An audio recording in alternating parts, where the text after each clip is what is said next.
শুরু হচ্ছে আজকের ক্লাস। আজকে আমরা এরর কারেকশন যে পার্ট আছে, অর্থাৎ টেন্সের উপরে যে এরর কারেকশনগুলো হয়, সেই এরর কারেকশন পার্ট নিয়ে আজকে আমরা আলোচনা করব। আজকে আমাদের টেন্সের উপর যে এরর যে পার্ট, তার পার্ট 1 ক্লাস। তো এই ক্লাসটা শিখতে গেলে, এই ক্লাসের যে গ্রামাটিক্যাল রুলস আমি শেখাবো, সেটা কিন্তু জানতে গেলে বা শিখতে গেলে তোমাকে কিন্তু অবশ্যই আমার টেন্সের উপরে বিভিন্ন যে ভিডিও দেওয়া আছে, সেই ভিডিওগুলো নিচে ডেসক্রিপশনে দেওয়া থাকবে লিঙ্ক, সেটা থেকে কিন্তু অবশ্যই কিন্তু দেখে নেবে।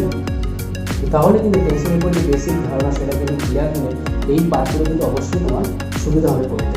যেহেতু পরীক্ষায় এই পার্ট থেকে প্রচুর প্রশ্ন আসে, তাই এই পার্টটা কিন্তু আমাদেরকে অবশ্যই ভালো করে প্রথমে জানতে হবে যে অ্যামিজ আর ওয়াজ আর বাক্যে বসালে কি কি ভুল হয়।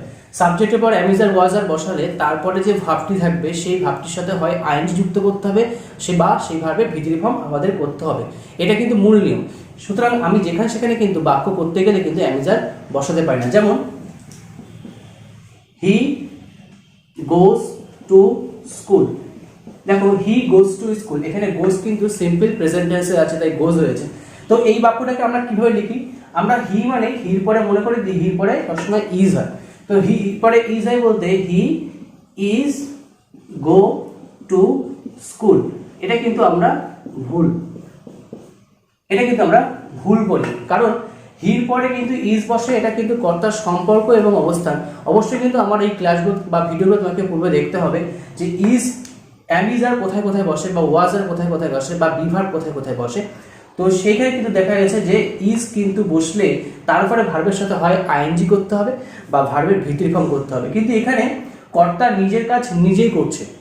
কর্তা নিজের কাজ নিজে করলে আমরা অ্যামিজার বা ওয়াজার বসাবো না, কারণ এখানে অ্যামিজার বা ওয়াজার বসলে কিন্তু সেই বাক্যটার কোনো গঠন হচ্ছে না।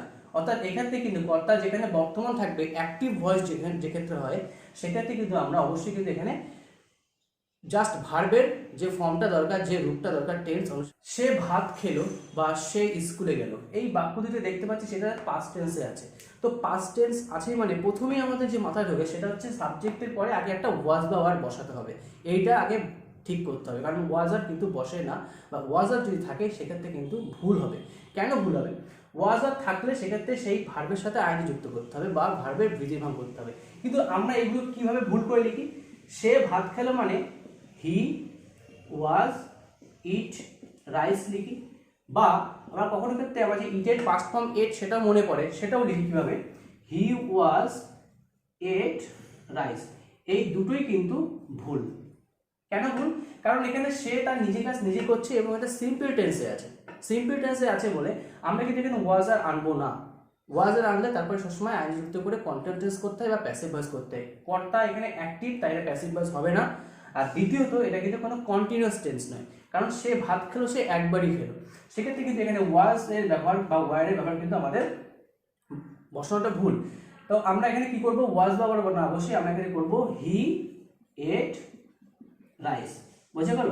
হি এট রাইস, এটা কিন্তু আমাদের সঠিক ব্যবহার। এটা কিন্তু আমরা মনে রাখছি। যে দ্বিতীয় যে নিয়মটি, সেটা কিন্তু খুবই ইম্পর্টেন্ট এবং এই ডিড দিয়ে কিন্তু অনেক পরীক্ষায় থাকে। কি থাকে আমরা দেখি, কি থাকে এখান থেকে ডিডের উপর যে এররটা হয়।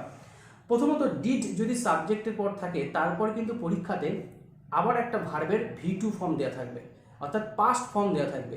এটা কিন্তু আমাদের বুঝতে হবে যে বাক্যে যদি একবার ডিড বা ডাস প্রথমেই সাবজেক্টের পর বসে, তাহলে কিন্তু সেখানে কিন্তু আর কখনোই কোনো পাস্ট বা প্রেজেন্ট রূপ বসবে না, অর্থাৎ এস বা যুক্ত কোনো রূপ বসবে না, মূল রূপ বসতে হবে।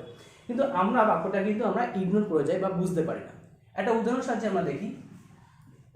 He did went to school. He did went to school. এখানে দেখতে পাচ্ছি সাবজেক্টের পর, এটা হচ্ছে সাবজেক্ট, সাবজেক্টের পরে কিন্তু একটা ডিড বসে গেছে। তো আমি যদি এখানে ডিডের পরে he did not went to school, এটা আমি যদি করি, দেখো সাবজেক্টের পরে একটা ডিড বসে গেছে, একটা পাস্ট ফর্মের ভার্ব বসে গেছে। সেক্ষেত্রে আবার কিন্তু একটা ওয়েন্ট বসেছে। ওয়েন্টটা কিন্তু একটা ভি2, অর্থাৎ পাস্ট ভার্ব। এটাও ভি2, দুটো একই জাতীয় ভার্ব কিন্তু পাশাপাশি বসতে পারবে না।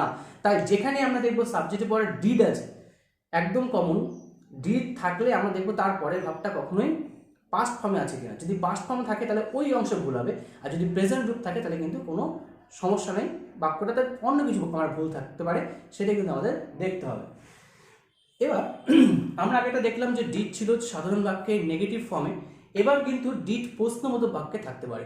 প্রশ্নবোধক বাক্যে যদি ডিড থাকে, দেখো বাক্যের ডিড দিয়ে শুরু আছে, এটাও কিন্তু প্রশ্নের পরীক্ষায় দেয়, বাক্যের ডিড দিয়ে শুরু আছে কিন্তু তারপরে সাবজেক্ট এবং সাবজেক্টের পরে আবার সেই পাস্ট ফর্ম, অর্থাৎ এক্ষেত্রেও দেখতে হবে ডিড দিয়ে ডিড থাকা মানেই হচ্ছে সে আগে থাকুক বা পরে থাকুক, সাবজেক্টের আগে থাকুক বা সাবজেক্টের পরে থাকুক, তারপর কিন্তু কখনোই পাস্ট ফর্ম থাকবে না। একই নিয়ম কিন্তু ডাজের ক্ষেত্রে, অর্থাৎ হি ডাজ নট প্লেস, এটা কিন্তু ভুল। অর্থাৎ এখানে একবার ডুর ভার্বের সাথে এস যুক্ত করেছি, আবার কিন্তু আবার প্লেস সাথে কিন্তু এস যুক্ত করা যাবে না, বা এখানে আইএনজি ইডি ইএন কিচ্ছু যুক্ত করা যাবে না, এখানে সবসময় মূল রূপ রাখতে হবে। তাও এটাও কিন্তু আমরা যদি প্রশ্নবোধক বাক্যে দেখি,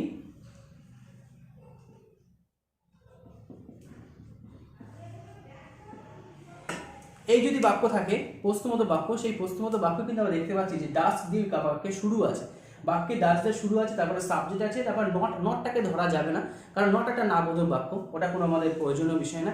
কিন্তু তারপরে যে ডু ভার্বটা দেখতে হবে, এই ডু ভার্বের সাথে যদি আবার নতুন করে এস যুক্ত থাকে, তাহলে কিন্তু ওই অংশে ভুল হবে, অর্থাৎ আমাদেরকে প্লে রূপ আনতে হবে।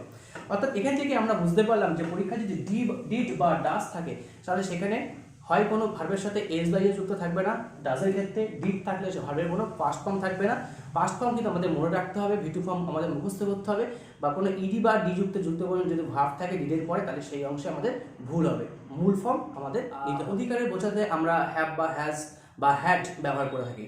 তো বলে রাখি, যখন কোনো ব্যক্তির অধিকার বোঝাবে, অধিকার মানে আই হ্যাভ এ পেন বা I have a car, I have a mobile এরকম, বা ইউ হ্যাভ এ মোবাইল এরকম যদি কোনো বাক্য থাকে অধিকার বোঝাতে, বা ইউ হ্যাভ টু ব্রাদার্স, এই যে উই হ্যাভ টু ব্রাদার্স বা এই ব্রাদার দিয়ে কিন্তু অনেক সময় পরীক্ষা থাকে। তো এইখানে দেখতে হবে, এখান থেকে সবচেয়ে বেশি যে ভুলটা থাকে এই হ্যাভিং করে দেবে, অর্থাৎ কন্টিনিউয়াস টেন্স করে দেবে হ্যাভ ভার্বের, যার কিন্তু কখনোই সম্ভব না। অধিকার বোঝাতে কিন্তু কখনোই হ্যাভ ভার্ব কখনোই কন্টিনিউয়াস টেন্স করা যায় না, অর্থাৎ হ্যাভিং এটা কিন্তু ভুল, কখন কন্টিনিউয়াস হয় না। যেমন I am having two brothers,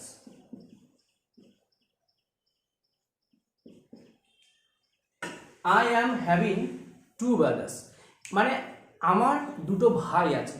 তো ভাই আছে, এটা তো কোনো ডু ভার্ব না, ভাই আছে এটা কোনো ডু ভার্ব হতে পারে না। তো ডু ভার্ব যদি না হয়, এক্ষেত্রে কিন্তু আমরা কখনোই বলতে পারি না আই অ্যাম হ্যাভিং, অর্থাৎ কন্টিনিউয়াস করতে পারবো না। কন্টিনিউয়াস টেন্স শুধুমাত্র ডু ভার্বের ক্ষেত্রে হবে, কাজ করা বোঝায় এমন ভার্বের ক্ষেত্রে কিন্তু আমরা কন্টিনিউয়াস রূপটা করতে পারি, কিন্তু হ্যাভ ভার্ব কিন্তু ডু ভার্ব মতন এখানে কাজ করছে না, এটা কিন্তু জাস্ট অধিকার রূপে রয়েছে।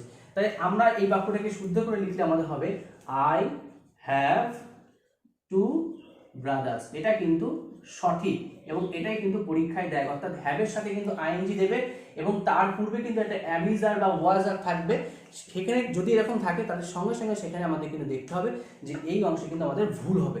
ওকে, এখানে আই অ্যাম হ্যাভিং বলে কোনো জিনিস হয় না, বা বিভার প্লাস অর্থাৎ বি প্লাস হ্যাভিং, এটা যদি কোথাও পরীক্ষায় থাকে তাহলে সেই অংশে কিন্তু ভুল হবে, বি প্লাস হ্যাভিং বলে কোনো রূপ হবে না, কন্টিনিউয়াস টেন্স করা যাবে না, ঠিক আছে, যখন সেটা অধিকার বোঝায়। ফর বা সিন্স যত ইমপ্রুভমেন্ট বা এরর কারেকশন রুলস আছে বা গ্রামার যে কোশ্চেন দেখতে পাই, এই ফর বা সিন্সের ব্যবহার কিন্তু আমরা খুব বেশি আমরা লক্ষ্য করি। ফর বা সিন্সের মূল বিষয় হলো, ফর বা সিন্স যদি বাক্যে কোথাও থাকে, শেষে হোক বা শুরুতে, যদি তার সাথে সময় উল্লেখ থাকে, ফর 2 days বা 2 week, সিন্স মনডে বা সিন্স মর্নিং বা সামথিং কোনো নির্দিষ্ট সময় যদি উল্লেখ থাকে, আমাকে দেখতে হবে সাবজেক্টের পর বিভার প্লাস ভার্বের সাথে আইএনজি আছে কিনা, এটাই কিন্তু পরীক্ষায় থাকে। অর্থাৎ বিভার প্লাস ভার্বের সাথে আইএনজি থাকা মানে ওই অংশে কিন্তু আমাদের ভুল হবে।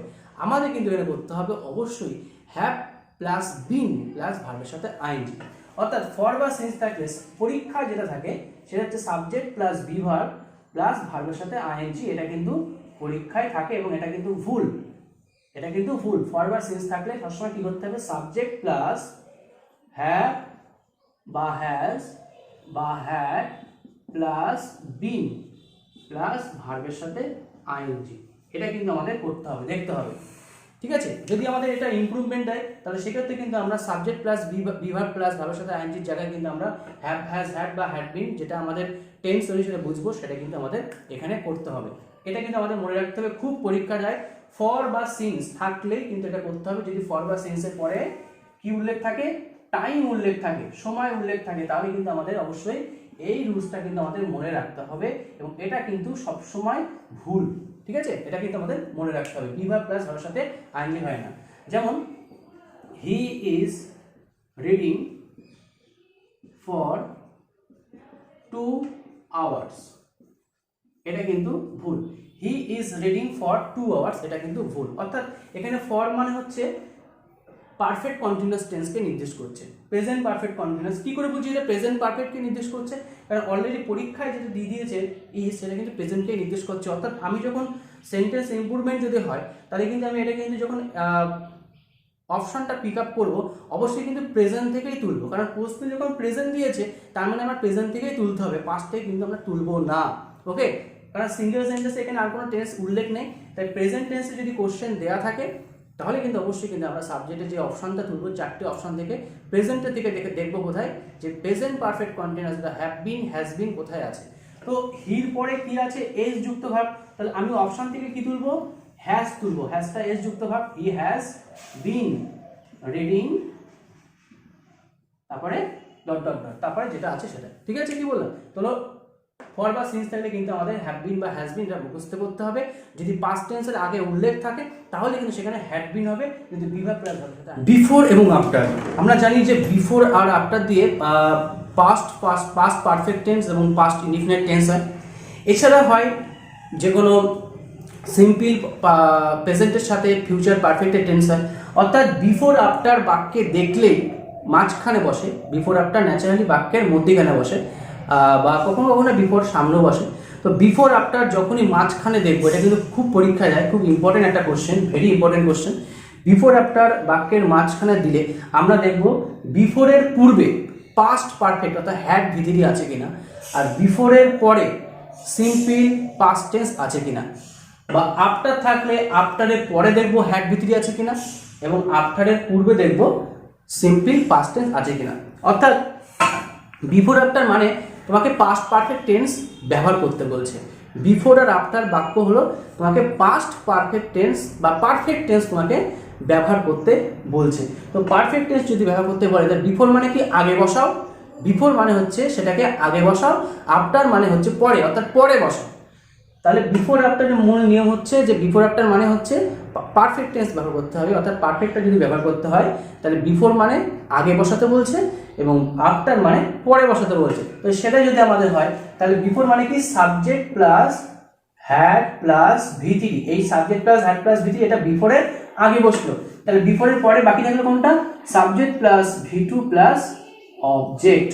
তাহলে আফটার হলে কি হবে? আফটার হলে হ্যাড ভিতরি এখানে চলে আসবে, আফটার মানে পরে বসাতে হবে, আর এটা তখন বাকি থাকলো, এটা তখন সামনে আসবে। তো S plus V two plus object এবং S plus had plus V three, এটা কিন্তু আমাদের কিন্তু মনে রাখতে হবে। অর্থাৎ বিফোর থাকলে সামনে হ্যাড ভিতরি, আর আফটার থাকলে পরে হ্যাড ভিতরি।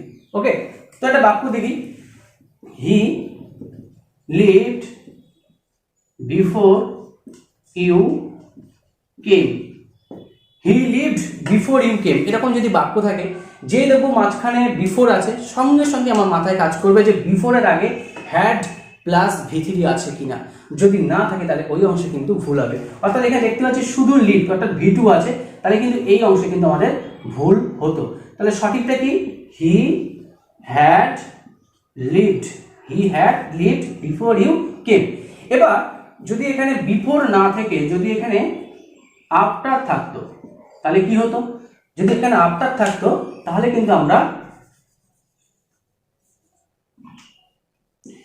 কিন্তু আমরা দেখতাম যে আফটারের পরের অংশে হ্যাড ভিতরি করা আছে কিনা। তো দেখছি আফটারের পরের অংশে কিন্তু হ্যাড ভিতরি করা নেই, অর্থাৎ শুধু সিম্পল পাস্ট টেন্স আছে। তাই কিন্তু আমরা এখানে কি করব? আমরা কিন্তু এখানে করব you had come, you had come. তাহলে বোঝা গেল কিভাবে বিফোর বা আফটারের টেন্সে ভুল থাকে।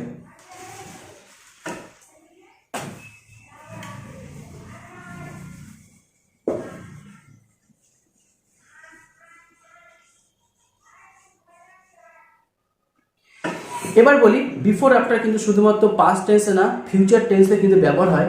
যদি বিফোর আফটার ফিউচারের সেন্স ক্যারি করে তাহলে কিন্তু অবশ্যই বিফোরের আগে ফিউচার পারফেক্ট এবং বিফোরের পরে সিম্পল প্রেজেন্ট, অর্থাৎ বিফোর এর পরের অংশে কি হবে সিম্পল প্রেজেন্ট, অর্থাৎ এস প্লাস ভি ওয়ান বা ভি ফাইভ এবং এর পরে আগে হবে কিন্তু এস প্লাস শ্যাল বা will plus have plus V three এবং আফটার যদি থাকে, আফটার থাকলে কিন্তু তাহলে পরে হবে এস প্লাস শ্যাল বা will plus have plus V three এবং আফটারের আগে তাহলে হবে এস প্লাস ভি ওয়ান বা ভি ফাইভ। অর্থাৎ পরীক্ষার সময় এরর কারেকশন হোক বা সেন্টেন্স ইমপ্রুভমেন্ট হোক, আমরা কিন্তু যে কোনো অংশ দেখে বুঝতে পারবো এটা প্রেজেন্টকে নির্দেশ করছে না পাস্টকে নির্দেশ করছে। অর্থাৎ পাস্ট হলে যে কোনো অংশ কিন্তু একটা পাস্ট টেন্সের ভাব থাকবে, অর্থাৎ সিম্পল পাস্টের একটা ভাব থাকবে বা ভি2 ভাব থাকবে। আর যদি প্রেজেন্টের হয় বা ফিউচারকে নির্দেশ করে তাহলে কিন্তু যে কোনো একটা অংশে কিন্তু আমাদের এখানে কিন্তু হয় প্রেজেন্ট থাকবে বা ফিউচারের উল্লেখ থাকবে। তো নিয়মটা একই, বিফোর থাকলে বিফোরের আগে future perfect shall will plus have V three, কারণ বিফোর মানে হ্যাভ ভি থ্রি আগে হবে, ফিউচারের সাথে পারফেক্ট হয়। আর আফটার থাকলে সেই শ্যালের বা উইলের সাথে যে হ্যাভ ভি থ্রি সেটা কিন্তু আফটারের পরের অংশে বসবে।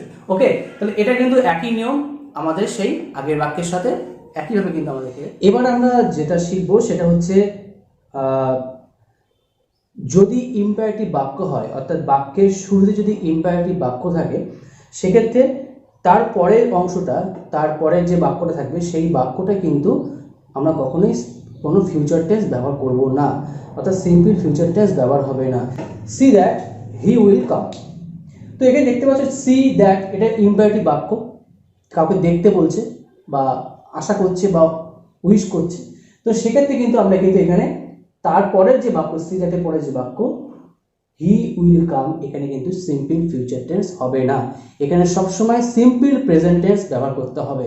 অর্থাৎ ইম্পারেটিভ বাক্য হলে বাক্যের এই অংশটা যদি ইম্পারেটিভ হয়, ইম্পারেটিভ মানে আদেশ, আদেশ অনুরোধ যদি হয় তাহলে কিন্তু আদেশ অনুরোধ হলে তারপরের অংশে কিন্তু সাবজেক্ট প্লাস ভি ওয়ান বা ভি ফাইভ অর্থাৎ সিম্পল প্রেজেন্ট টেন্স করতে হবে, এর ব্যতিক্রম যেন না হয়। তাহলে এই অংশে কিন্তু আমাদের ভুল হবে, অর্থাৎ হি উত্তরটা হবে হি কামস।